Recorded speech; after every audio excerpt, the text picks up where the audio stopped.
Hello everyone, welcome in Kiran learners academy. इस video में solve करेंगे सेट नंबर 20 है ये 22/11/2023 shift number second. Set number 20 में जो भी क्वेश्चन बनते हैं कंप्यूटर के हम करें दिल्ली पुलिस कांस्टेबल एग्जाम के लिए मोस्ट इंपोर्टेंट और लेटेस्ट जो क्वेश्चन है कंप्यूटर के, और साथ ही साथ रीजनिंग, साथ ही साथ जो भी आपका एग्जाम पैटर्न होता है जनरल नॉलेज, और साथ ही साथ इसका जो न्यूमेरिकल एबिलिटी रहता है थर्ड पार्ट में। अभी है ये इसका part number 4, question number 91 to 100, set number 20 का कंप्यूटर। इससे पहले इसके 3 पार्ट हमने कवर किए। पहले पार्ट में 50 क्वेश्चन थे जनरल नॉलेज के, उसके अलावा फिर सेकंड पार्ट में 51 टू 75 रीजनिंग कवर की थी। अभी है इसका थर्ड पार्ट में हमने कवर किया था इसका 76 टू 90 तक न्यूमेरिकल एबिलिटी, और 10 क्वेश्चन रहते हैं लास्ट पार्ट में कंप्यूटर के। तो चलिए अभी ये 10 क्वेश्चन कवर करते हैं सेट नंबर 20 के। Question number 91, in MS word 365 what do you mean by hamburger menu. Hamburger menu के बारे में आप क्या समझते हो? आपने दोस्तों जब भी बहुत सारी जैसे वेबसाइटों पे आपने विजिट किया होगा, कहीं भी किसी ऐप में नए प्रोग्रामों में आपने नए प्रोग्राम्स जब भी विजिट किए होंगे, आपको ऐसा दिखता है कहीं ना कहीं ऐसे 3 लाइन लगी होती है। ये 3 लाइन लगी होती है, इस पे क्लिक करते हो, इसके अंदर बहुत सारे आपको टैब ओपन होते हुए दिखेंगे, और आप अलग अलग टैब का अलग अलग तरीके से अलग अलग पर्पज के लिए यूज करते हो। तो इसी को बोलते हैं, इसी को बोला जाता है हैमबर्गर मेन्यू। इसका जो यूज होता है ट्रेडिशनल फाइल मेन्यू की जगह पे होता है। तो यहाँ पे कह सकते हैं it hides the traditional file menu, right answer होगा option 4। Question number 92, which of the following is the purpose of the cell padding property in a table in MS Word. कहता है एमएस वर्ड में एक table में cell padding property का जो main purpose है, उद्देश्य क्या होता है? सेल पैडिंग दोस्तों क्या होता है, जैसे आप कोई भी टेबल बनाते हो, एक्सेल में टेबल बनाते हो, इसके अंदर ऐसे सेल मिलते हैं आपको। जैसे ये टेबल है, इसके अंदर दोस्तों क्या मिलते हैं? आपको सेल मिलते हैं, जैसे ऐसे सेल बने हुए हैं। पता ही होगा आपको, ऐसे सेल बने होते हैं।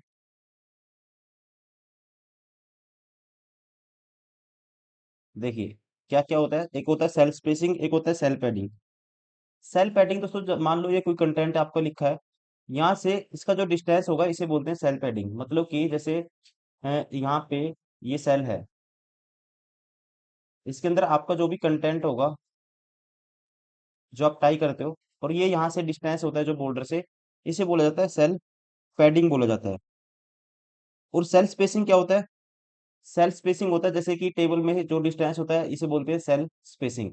ठीक है, ये डिस्टेंस होगा इसे बोलेंगे सेल स्पेसिंग। ये डिस्टेंस होगा इसे बोला जाएगा, ये मतलब कि बॉर्डर से जो डिस्टेंस होगा इसे बोला जाएगा सेल स्पेसिंग।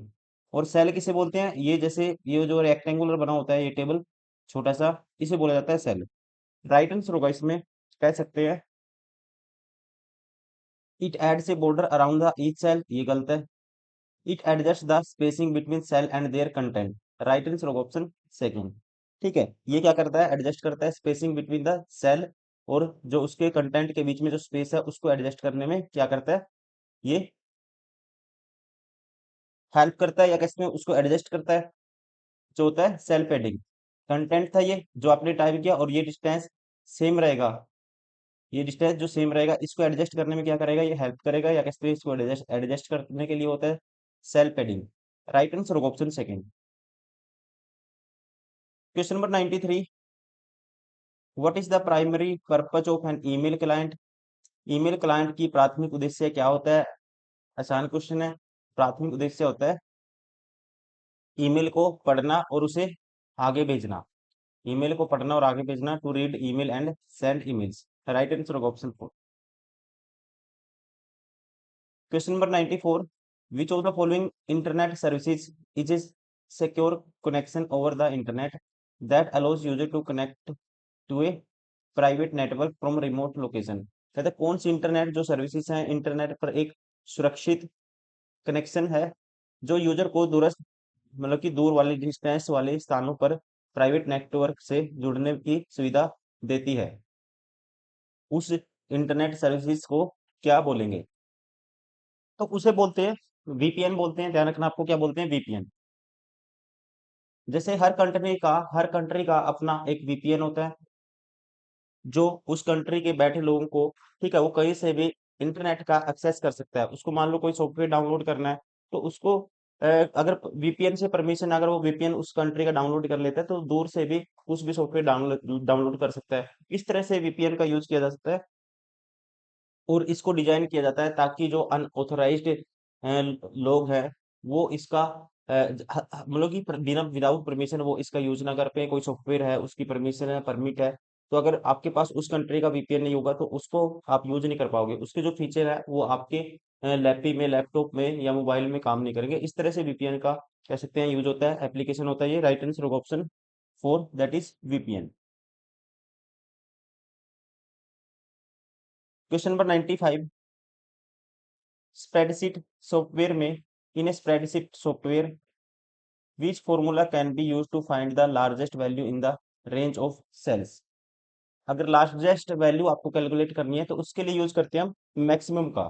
ठीक है, कैसे यूज किया जाता है दोस्तों? जैसे ही आप इक्वल का निशान लगाएंगे एमएस एक्सेल में, और इक्वल का निशान लगाने के बाद आप जहाँ पे भी जो भी आपको कैलकुलेट करना है, मान लो कोई कंटेंट है टेबल में है, रो में वर्टिकली कंटेंट कंटेंट है आपका, वर्टिकली कह सकते हैं कॉलम में कंटेंट है, या फिर रो में, आपको उनका क्या सकता है, क्या चेक करना है आपको? सब में से ये देखना कि मैक्सिमम वैल्यू किसकी है, कौन सा डाटा है, मैक्सिमम वैल्यू किसकी है। जैसे यहाँ लिखा हुआ है 75, 20, 80, मैक्सिमम क्या है? तो आप सीधा इक्वल का निशान लगाओगे और इसको क्या करोगे, यहाँ पे ड्रैग करके सिलेक्ट करोगे और सीधा मैक्सिमम पे क्लिक करोगे। तो यहाँ पे जो वैल्यू होगी मैक्सिमम, और एंटर कर दोगे, मैक्सिमम वैल्यू अपने आप आ जाएगी। ठीक है, यहाँ पे वैल्यू मैक्सिमम आ जाएगी। तो इसके लिए यूज करते हैं मैक्सिमम का। मिनिमम के लिए यूज करते हैं, मिनिमम वैल्यू कैलकुलेट करने के लिए यूज किया जाता है मिनिमम का, इसका। लेकिन यहाँ पे पूछा है मैक्सिमम, मैक्सिमम के लिए यूज करते हैं MAX। राइट आंसर होगा ऑप्शन सेकंड। काउंट का यूज कर सकते हो काउंट करने के लिए आप, और सम का यूज कर सकते हो सम करने के लिए, एडिशन करने के लिए। राइट आंसर होगा ऑप्शन सेकंड, मैक्सिमम के लिए यूज करते हैं MAX। क्वेश्चन नंबर 96,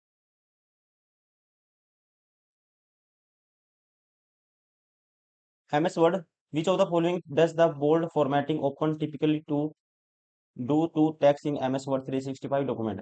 कहता है MS Word 365 डॉक्यूमेंट में बोल्ड फॉर्मेटिंग विकल्प का टेक्स्ट पर सामान्यतः निम्नलिखित में से क्या प्रभाव पड़ता है? बोल्ड करने से क्या हो जाता है दोस्तों? ठीक है, क्या हो जाएगा? जो टेक्स्ट होगा वो एक तो कह सकते हैं मोटा हो जाएगा, जैसे आपने 2 लिखा है, ये लाइट है। बोल्ड करने से क्या हो जाएगा? ये ऐसे हो जाएगा, डार्क हो जाएगा। क्या हो जाएगा? डार्क हो जाएगा। Make the text darker and thicker, और इसकी जो विड्थ है चौड़ी हो जाएगी। ऑप्शन 4। आसान क्वेश्चन है, बिल्कुल basic. Question number 97, MS Excel 365 में सॉर्ट एंड फिल्टर समूह निम्नलिखित में से किस टैब में होता है? सॉर्ट एंड फिल्टर जो ग्रुप है दोस्तों, ये कहाँ पाया जाता है? ये कई बार क्वेश्चन रिपीट हो चुका है। ये पाया जाता है, पता ही होगा आपको, डेटा टैब में। राइट आंसर होगा ऑप्शन थर्ड।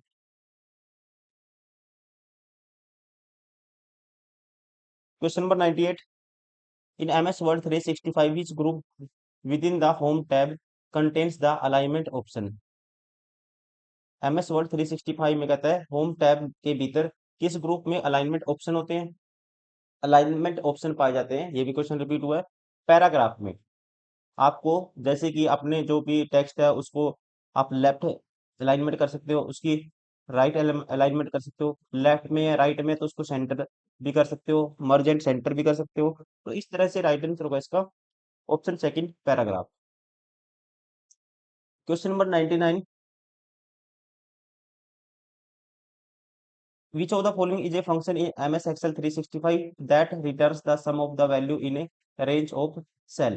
MS Excel 365 में निम्नलिखित में से कहता है कौन सा ऑप्शन है, कौन सा फंक्शन है जो सेल्स की एक रेंज में दर्ज मानों का योगफल प्रदान करता है? तो सेल में दोस्तों कोई भी, मान लो आपको रेंज है, सेल्स की रेंज है, आपको मान लो ये ऐसे सेल बने हुए हैं, उसमें वैल्यू है, एक में 10 है, 20 है, 50 है, 5,000 है, कुछ भी है, ऐसे नंबर ऑफ सेल बने, सबको काउंट करना है। तो उसके लिए यूज क्या करते हैं? हॉरिजेंटली काउंट करना हो, पूरी मतलब कि एक रो को कंप्लीट करना हो, आपको ऐड करना हो डायरेक्टली, आप क्या कर सकते हो? इक्वल टू का निशान लगाओगे और क्या टाइप करोगे? सम टाइप करोगे। और अपना जो सेल्स की जो रेंज है आपको कैसे कैलकुलेट करना है? वर्टिकली जोड़ना है या आपको लेफ्ट टू राइट ओरिजेंटली जोड़ना है? तो उसमें आप क्लिक करोगे, ड्रैग करके इनको सेलेक्ट करोगे और क्लोज, मतलब कि इसको क्या कर दोगे? क्लोज कर दोगे और एंटर मार दोगे, तो क्या हो जाता है? सभी का सम हो जाता है। Right answer option second. Question number 100, Microsoft word 365 में प्रिंट प्रीव्यू फीचर का उद्देश्य क्या होता है? Print preview. दोस्तों प्रिंट प्रीव्यू का यूज हम इसलिए करते हैं ताकि जो आपका जो प्रिंट निकालोगे आप, वो जब निकलेगा हार्ड कॉपी, वो हार्ड कॉपी होने से पहले वो कैसे दिखेगा, तो आपको सॉफ्ट कॉपी में उससे पता लगता है प्रिंट प्रीव्यू से कि हमारी जो जैसे फोटो कॉपी निकलने के बाद कैसी बनेगी, कैसा प्रिंट आएगा निकल के, तो वो कह सकते हैं कहाँ से पता लगता है? प्रिंट प्रीव्यू से। उससे पहले हमें एक बार देखना होता है प्रिंट प्रीव्यू। राइट आंसर होगा option second, it provides a preview of how the document will look when printed. Option second.